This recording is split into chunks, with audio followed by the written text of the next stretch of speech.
katribu! Welcome back to my channel! Before we dive into our video, shout out sa lahat ng silent viewers, sa lahat ng OFWs, at sa lahat ng mga sumusuporta kay katribu. Thank you so much for all the love and support. To all the newbies in this channel, kindly give me at least 2 days before I can get back to you. And if you happen to pass by my channel, please consider subscribing and hit that notification bell so you won't miss my upcoming videos. So stay tuned and enjoy watching! Samahan niyo po ako at ay gagawa ng healthy version of pork luncheon meat. Gagamit po tayo ng 1 kilo minced pork, minced bell pepper, minced carrots, minced onion, 2 tablespoons of sugar, 2 tablespoons of fish sauce or patis, 8 tablespoons of cornstarch, half cup of cold water. Dapat po cold water ang gagamitin. Pagsasama-samahin lang po natin yan at hahaluin natin mabuti.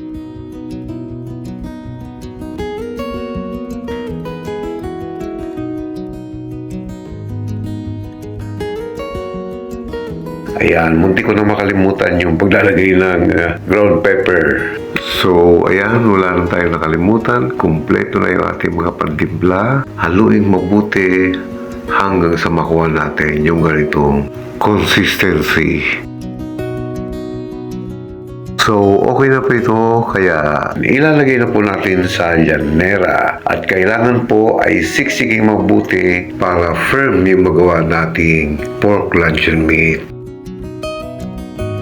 By the way, shout out to all the channels being displayed on the screen. I hope you guys are already been connected to each other. Let us support each other and grow together. Thank you. Guys, naalala ko po, meron pong mga maliliit na channels na kasama dyan sa shoutout. Sana po matulungan natin sila. Thoughts of Life, si Baby Unica, si Ma'am Marlene. Sana po matulungan nyo sila kasi nag-uumpisa pa lang. Bigyan po natin sila ng hope na ituloy yung kanilang journey dito sa YT. Maraming salamat po.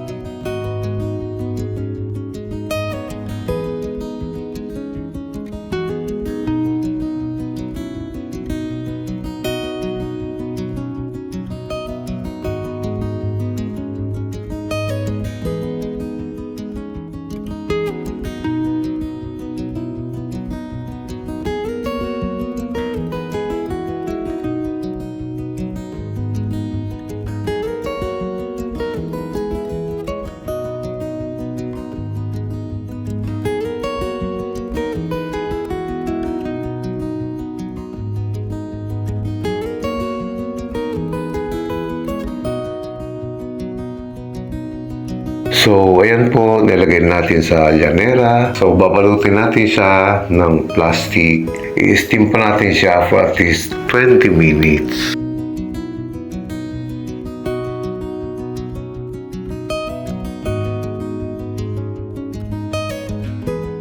Pagkatapos steam ng 20 minutes, palamigin muna bago ipasok sa ref for at least 4 hours.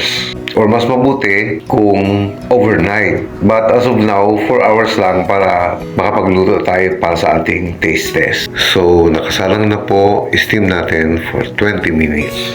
Ayan, after 20 minutes, eto na po siya. So, palalamigin natin, then ipapasok natin sa ref for 4 hours. After 4 hours, eto na po siya. So, ayan po, slice natin ng ganito lang, kanipis. Then, magpiprito tayo para sa ating taste test. Mas healthy po ito kumpara sa mga nabibili natin. Puro preservatives.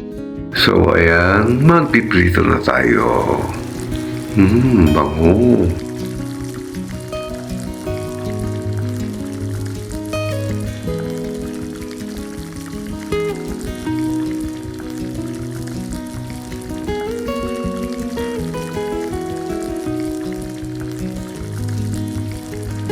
Ayan, ang ganda ng itsura. Kasing pogi dati. Yan, ready na po siya. Tadan! Okay na ito mga katribo. Subukan niyo po ito. Siguradong hindi kayo magsisi. May pang-ulam na, may pambaon pa ng mga estudyante or sa trabaho. Healthy na, masarap pa.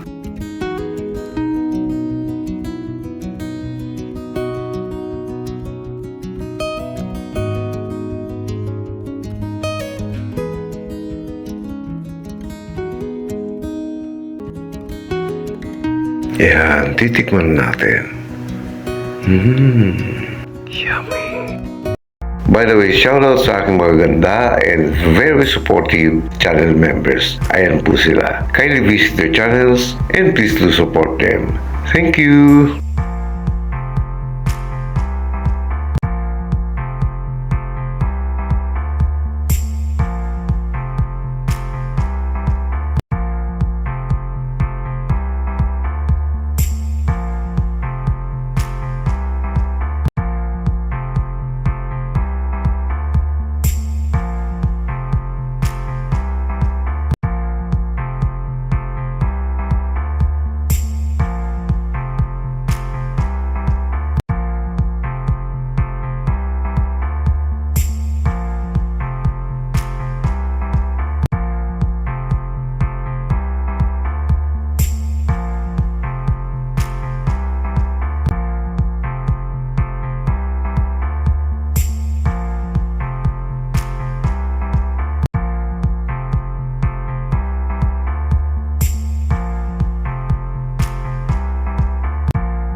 So hanggang dito lang tayo mga katribo. Muli po ang aking taos-pusong pasalamat sa inyong muling pagsama sa akin ngayon at sa inyong patuloy na pagsuporta. Maraming salamat po. If you like this video, please like and share to your family and friends. Mag-iingat po tayong palagi sa ating pang-araw-araw na pakikipagsapalaran sa buhay para sa ating mga pamilya. God bless us all and see you on my next video. Woohoo!